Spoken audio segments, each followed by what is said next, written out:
Hi guys, welcome back to another video on my channel. I am Faiza and today I'll be doing an August wrap up with all the books that I have read this August. This is the first time that I'm doing a video like this where I'm discussing all the books that I've read in 1 month. I haven't really done anything like this before because I usually just aim for about 4 books a month. But this month was a little bit different. So unexpectedly, this month I actually read nearly 8 books, which is double the amount of what I would normally read. And I think I partially owe this to the fact that I got Kindle this month. After months and months of telling myself that I would never read an ebook and that I would never touch Kindle, I found out that one of Taylor Jenkins Reid's books never actually got released as paperback, and I wanted to really read it because it's a short story, and I'll be talking about this later on in the video as well because it's one of the books that I managed to read this month. And after realizing that this book was available as an ebook on Kindle, I decided to why not just get Kindle just to read this one book. And after I saw all the different types of books and everything that was available on Kindle, I just decided to keep it, and because of that I think I managed to read more than I would normally read in a month. So definitely for people that have never checked out Kindle, or someone, if you were someone like me who thought that they would never ever touch an ebook and never read on a Kindle, trust me, it's so addictive once you get it. And I'm not in any way affiliated with Amazon, I promise you, but honestly, when I got Kindle, I think this just changed my entire reading goal for the entire year, because I read nearly double to what I would normally read. And I wasn't expecting to read that much this month, honestly. August is usually a very busy month for most people, especially people like myself that are going to be returning to university, or people that are returning to school. So I know that August is quite a busy month for people, so I was really not expecting to read this much. I was wondering if I could get through like 3 books this month. But honestly, it was really not disappointing. I managed to read nearly 8 books, and I'll be breaking down all of these 8 books in this video. I'll be telling you how much I rated them, what I thought about each one. So the first book that I read this month was The Evidence of the Affair by Taylor Jenkins Reid. And this was the book that started my entire Kindle obsession, because I found out that it was only available on Amazon Kindle or as a PDF online. So I decided, why not just get the app and read it comfortably in my own time and check out Kindle with this occasion as well, because I know that a lot of people use it. So I rated this book 5 stars. I promise you, I'm not being biased towards Taylor Jenkins Reid. I know I can be, but this time I'm really not being biased towards Taylor Jenkins Reid. And honestly, the book was just, it felt like a treat to anyone that enjoys any of her other novels. It feels really good. If you haven't read any of other Taylor Jenkins Reid novels, I do not suggest starting with this one, because this one has quite a few references to her other novels, and I think you would be someone that enjoys it much more if you would check out all of her other novels before you check out this one. So Evidence of the Affair by Taylor Jenkins Reid is one of her, I think, lesser known books, because I didn't know it existed until I just randomly googled a list of every single thing that Taylor Jenkins Reid has ever written, and it was there on that list and I had never heard about it. So it's basically written in a letter style, so it's an exchange of a few letters between a man and a woman who find out that their partners are having an affair with each other. So this person, the first person that has sent a letter to this man, finds out that her husband is having an affair with this man's wife. So she decides to confront him about this and ask him if he knows anything about this going on between his wife and her husband, and if there are any letters that would prove that they have actually done this, or any proof from the wife's side, so that they would confront their respective partners. So I really found this idea really interesting. 2 people that got cheated on talking to each other about what has happened to them, and because they're going through the same experience and the same shock of what is happening in their life, it's quite an interesting way to see how people communicate when they're in these kind of situations, because I don't think you really ever get books or films that show you something happening from this perspective, where 2 people would really team up almost and try and solve the issues that are going on in their lives. So basically the book starts with this series of letters that this woman sends, and then she gets a response from the husband of this woman that her husband is having an affair with as well. And by the end of the book, there's a few plot twists and turns about each one and what happens in their life, and I'm not going to spoil that for you.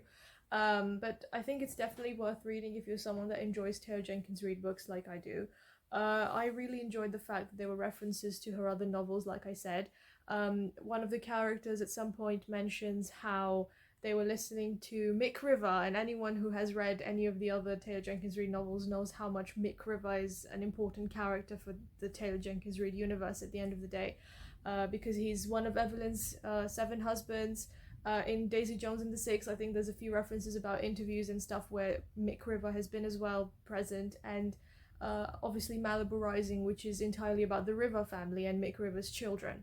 So even for future books, I think Mick River would be quite a central character for Taylor Jenkins Reid to base her other characters on.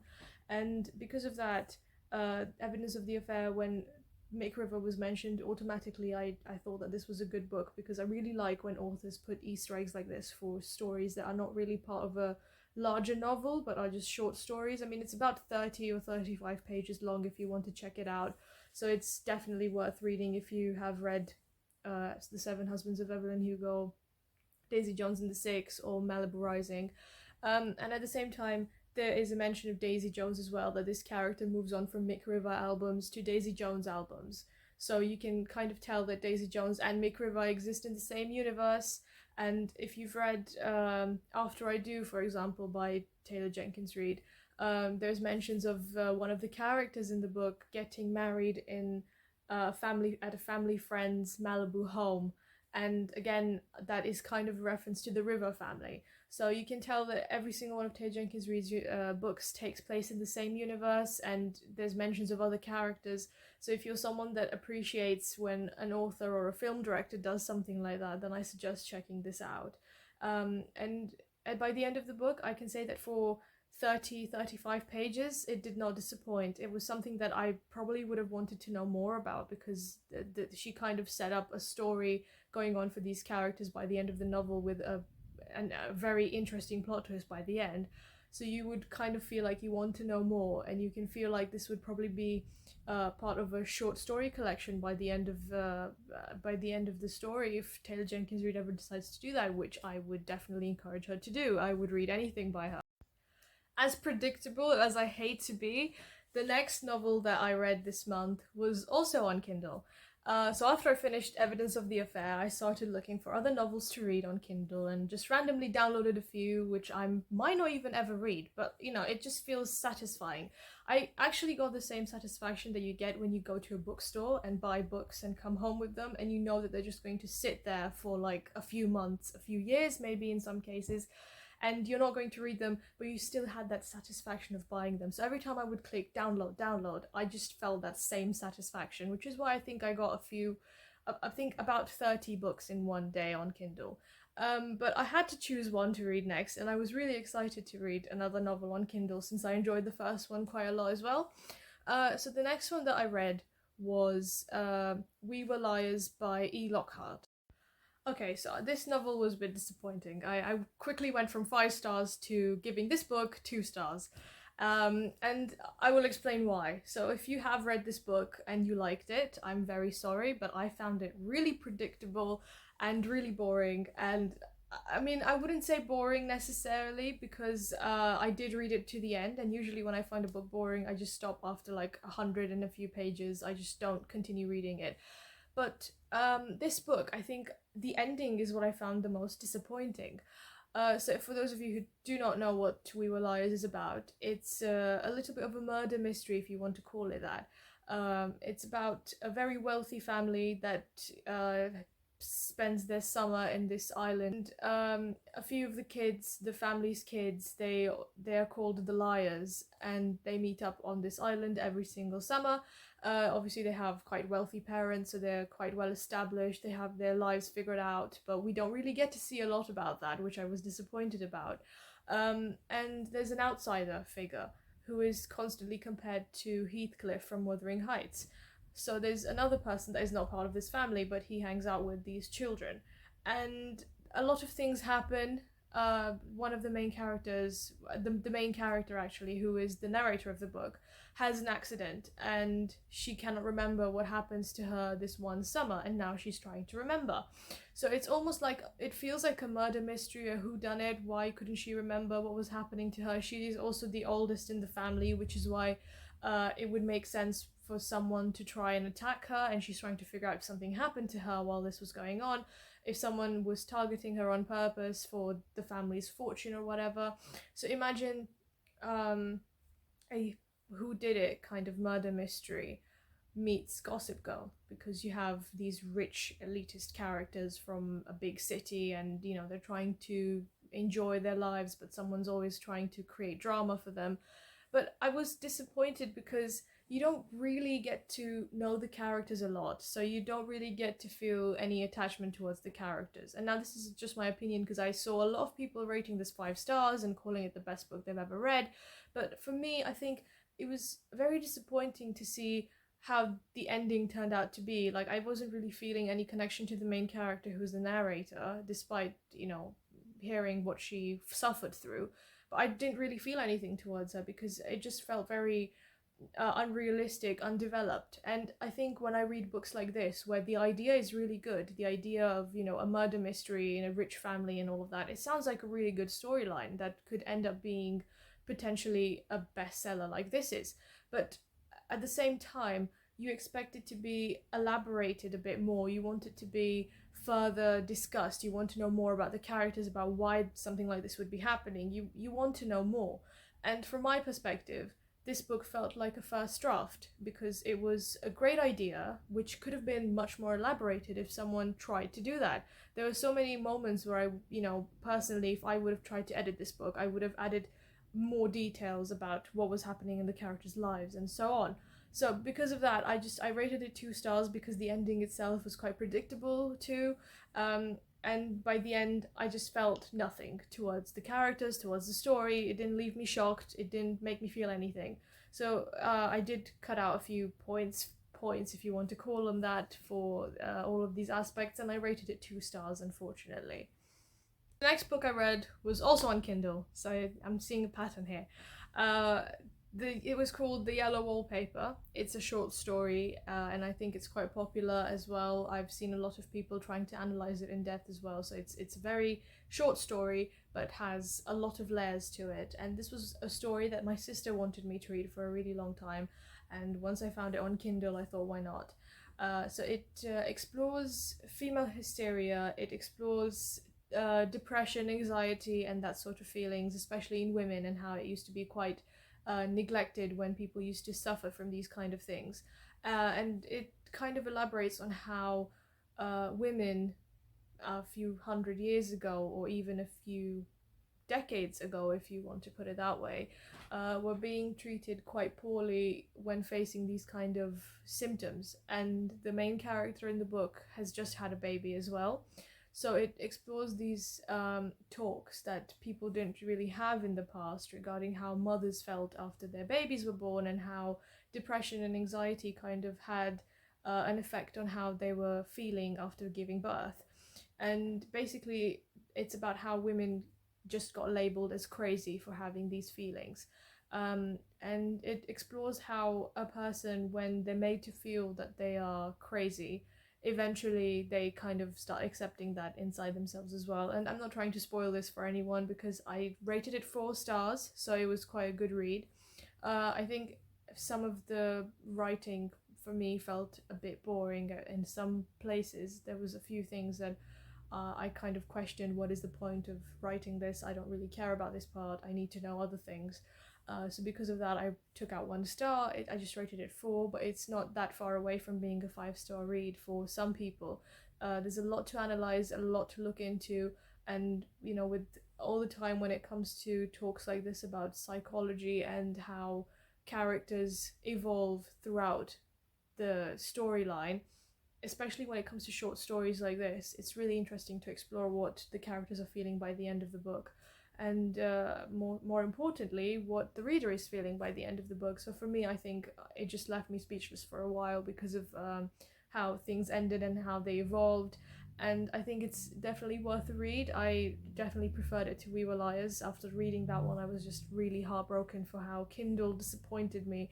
But you know, the Yellow Wallpaper quickly took that away. I felt like it was a really good read, and it's quite short as well. Again, I think it's about 60 pages, if not less. Maybe even less than that. So it's definitely worth a read if you're someone that's looking to read a short story, something quite in depth to analyze as well, but short story, so it might get you out of a reading slump, for example. After my Kindle adventures, it was only natural for me to take back my place as the number one Taylor Jenkins Reid fan, which is why I went back to my physical TBR and read Forever Interrupted by Taylor Jenkins Reid. So unlike After I Do, which I mentioned earlier, which is the last Taylor Jenkins Reid book I read before I read this one and Evidence of the Affair, which I rated 4 stars, I rated Forever Interrupted 5 stars, and I will elaborate on why I rated it 5 stars, while a lot of people that really enjoyed her writing decided to rate it 3 stars or less sometimes because they didn't like the book as much as any of her other works. Now, I'm someone that likes to judge books based on context quite a lot. So this is her debut novel, the first book that she has ever written. This is way before Daisy Jones and the Six, way before The Seven Husbands, way before any of the other things that I've mentioned before about her. This is the first book she's ever written, and for someone that didn't really have a place to start from, like all of her other characters that now are, you know, bestsellers and they're quite well established, she can always reference them and people are going to go crazy about it because they really enjoyed those novels. When she was starting off, none of these characters existed, so you have to judge this entirely on its own without thinking about Daisy Jones and the Six, The Seven Husbands of Evelyn Hugo, Malibu Rising. Forget everything that you've read by her and judge this entirely as a debut novel, because I really like reading debut novels and then reading authors much later on works and judging how much they have evolved, how far they've come in terms of their writing, in terms of their development.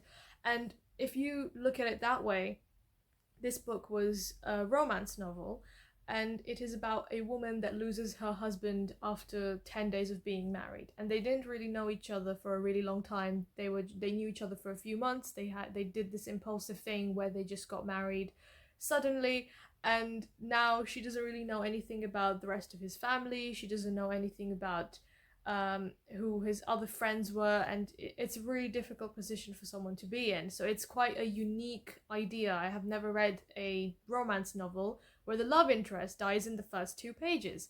And this isn't even a spoiler because it's literally the synopsis on the back of the book. If you check it out, it literally says that her husband dies and now she's all alone and she's trying to figure out how to get back with this thing, how to be in love again, how to feel like her life is worth living again.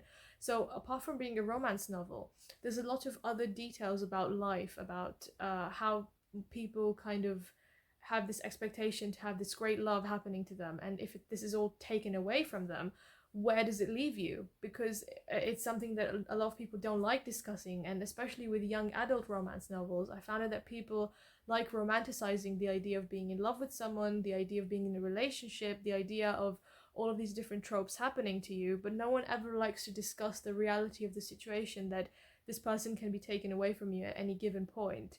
And that not necessarily just as a breakup, but also as death is something that has happened to a lot of people. Well, it happens to everyone, but you know, it's one of the many tropes that I think doesn't get discussed enough. And there are mentions of an elderly person who has lost his wife, and now she is dealing with losing her husband at a much younger age. And I think these conversations happening between younger people and much older people that are going through similar experiences, but sharing their different thoughts on these things, and then her husband's mother being quite a relevant character as well, being quite a major character by the end of the story, and how both of these women are dealing with grief, feels like a very realistic love story. It expresses how she tries to move on, how she tries to get her life back together, how she's trying to connect with this mother-in-law that she never knew she had. And when you think about this from a debut novel perspective, you can tell that an author has a lot of talent. You can tell that they have the potential to create something beautiful, which now you can see that she has done with all of her other novels. And I think, judging from that, it was a 5-star read for me, because for a debut novel, the writing style was impeccable. It was amazing. From the character build and everything about the storyline and the evolution of these characters, all of these things fitted in really well, and by the end of the book everything made sense. You weren't left with any plot holes about what about this, what about that, which sometimes in debut novels is quite popular. It happens. You feel like it's not really finished, it feels incomplete. But for this book I didn't feel that way, and I rarely ever like romance books because of how overhyped or how unrealistic most of them tend to be.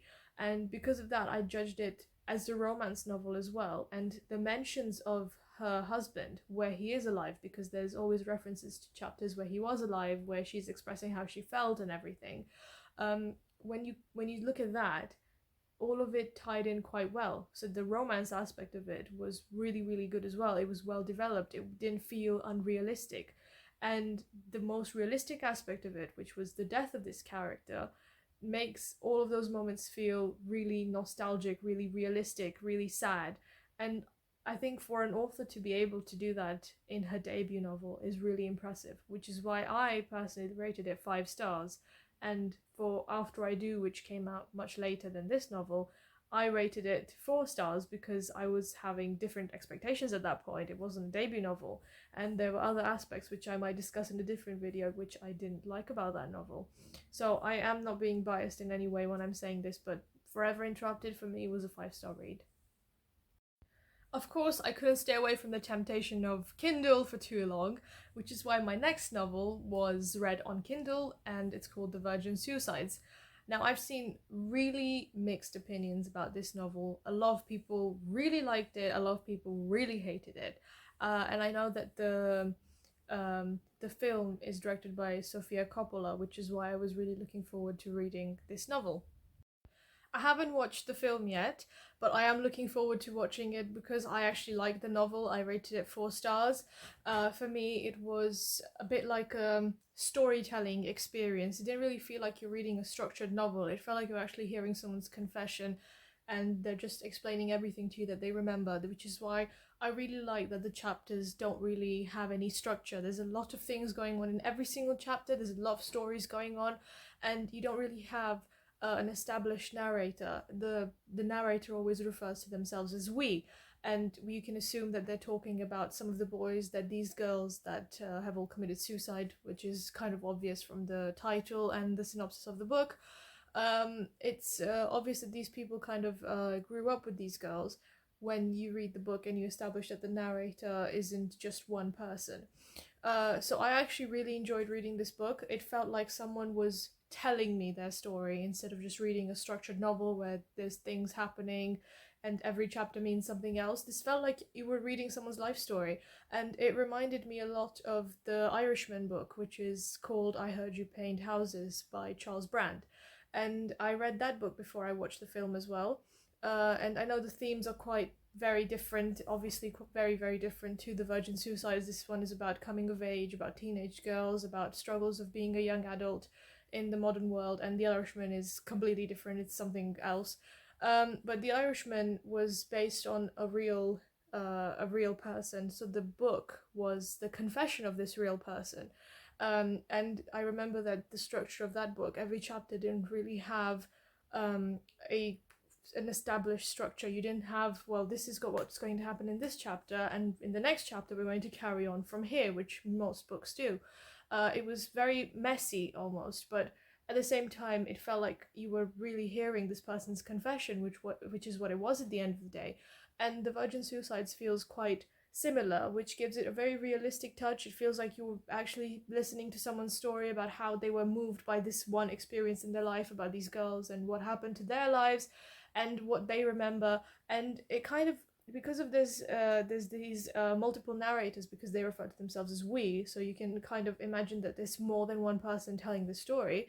The concept of this unreliable narrator kind of falls into place, and you wonder how much of this story is exactly how these boys remember it and what was actually true from the girls' perspective, because we never really get to hear anything from the girls' perspectives. We just know what happened to them, and we know what the boys suffered from and how they felt when these things were happening, but you never get to hear anything about the girls, which I think is a very powerful way of showing the story that marks all of these people, which kind of, I don't know, makes them feel all these different ways because of what the girls go through. But at the same time, the girls don't really have a voice. You don't really ever get to see them apart from how other people see them.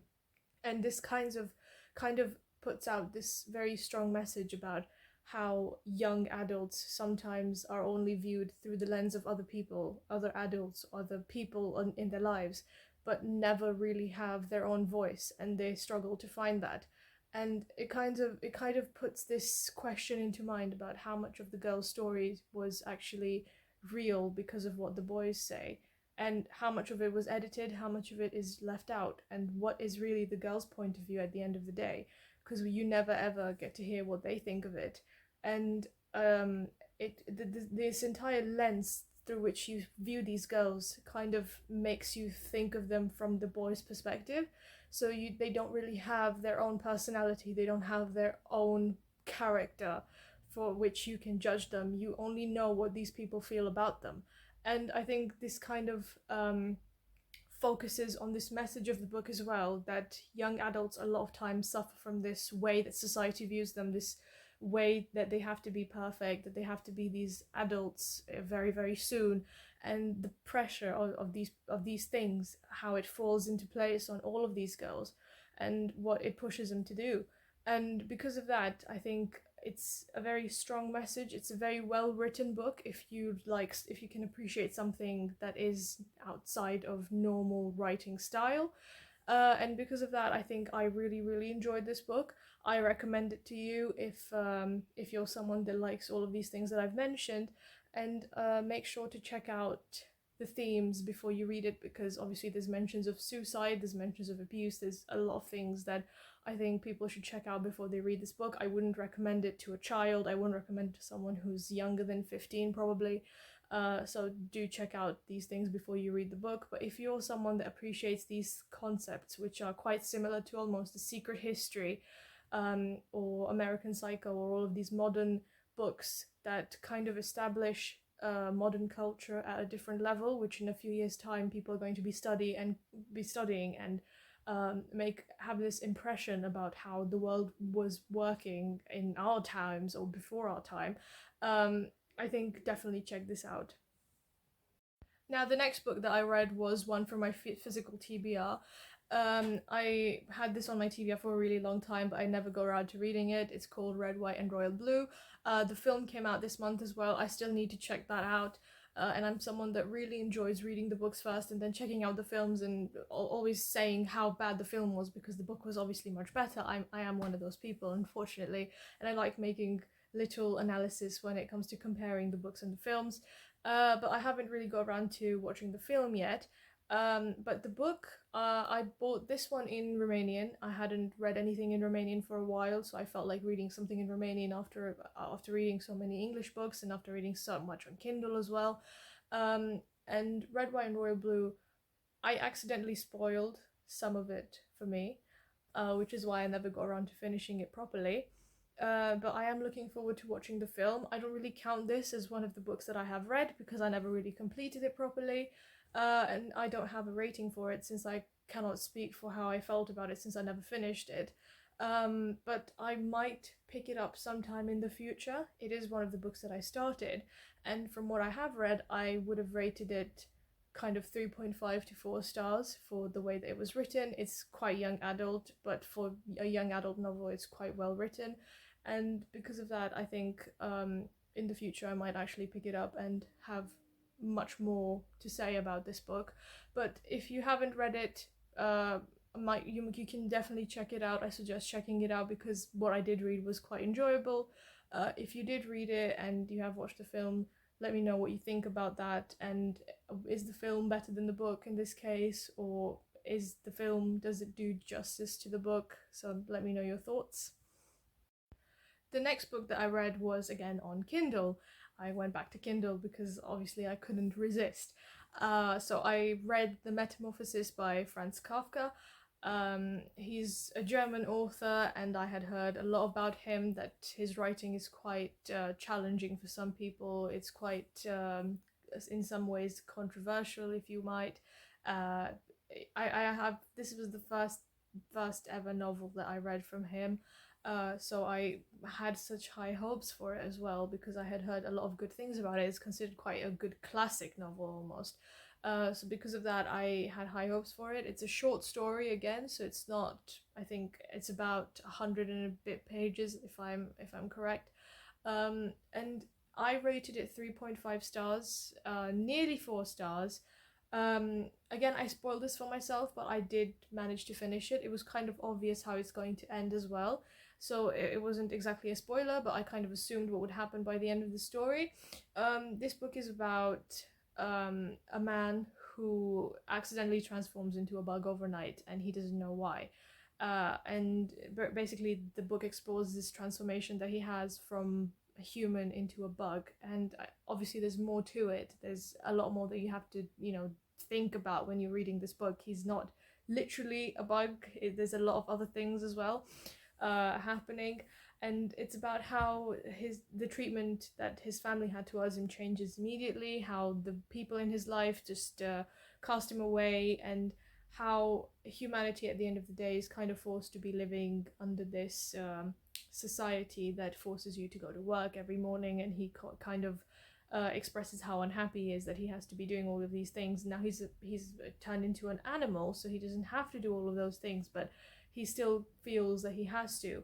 And there's a lot of other things that happen, and the ending, I must warn you, is quite sad, but that's basically what the novel discusses. And there's a lot of themes that can definitely be discussed by the end. The last book that I've read this month is My Brilliant Friend by Elena Ferrante. So I decided to read this book in Romanian as well. It was given to me as a present by one of my friends, but I think I will continue reading the series in Romanian and not buy the rest of the books in English, which is something that I have done in the past. But because of the book being originally written in Italian, the translation in Romanian flows much better than it would in English.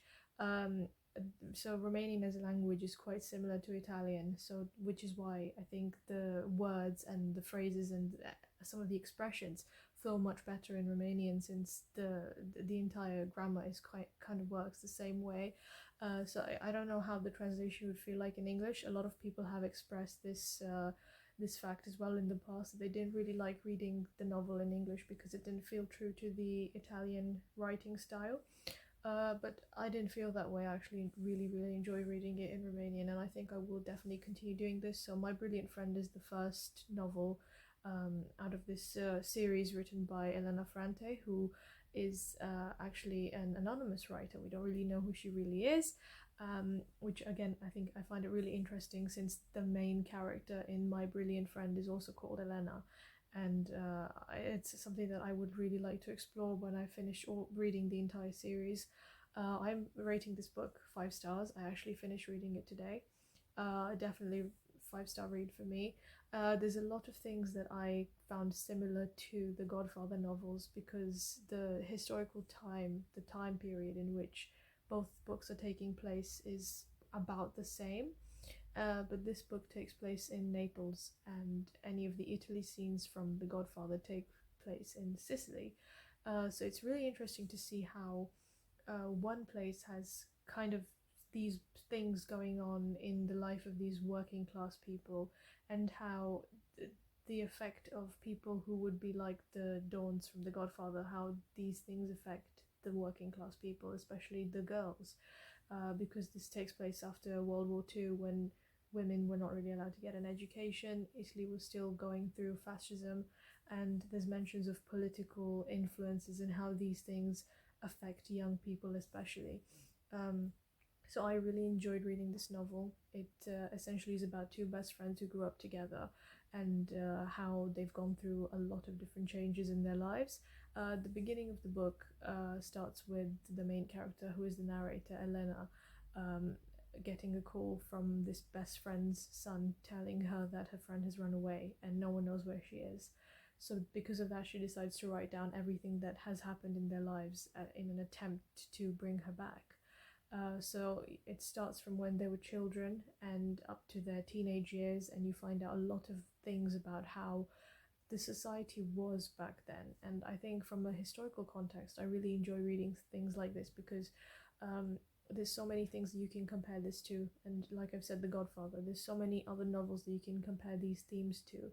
And I don't want to say too much right now because I think by the time that I will finish this entire series, I will have a lot more to say about each individual novel, about every single character development that happens by the end of these series, and about how I feel in comparison to other novels, like I've mentioned before. So for me, this was a 5-star read. Definitely check it out if you like historical fiction.